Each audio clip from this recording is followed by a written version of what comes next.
Hello there, welcome. So, yesterday, I did 100 days of SuperMemo. I wanted to record this video yesterday, but I was unable to do so. So, more or less, I have been using SuperMemo for 3 months, a little longer than 3 months. And since the last video, a month ago, I did some significant changes. The first thing is that I added more stuff via XML import. I added is Norwegian.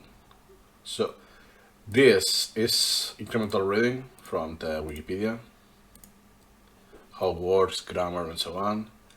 And this is from an Anki deck that was almost new.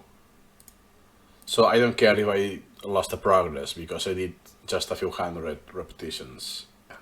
Oh my god.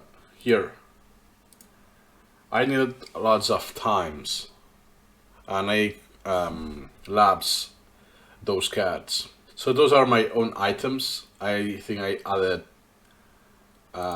this one and Spite since last video, more or less. Just very few. Now I'm not adding new items because now I have the advanced English.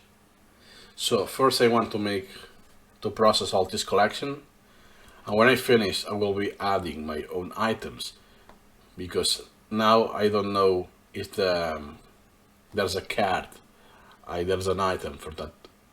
So I just making a list outside of SuperMemo, and eventually I will go and process that incrementally.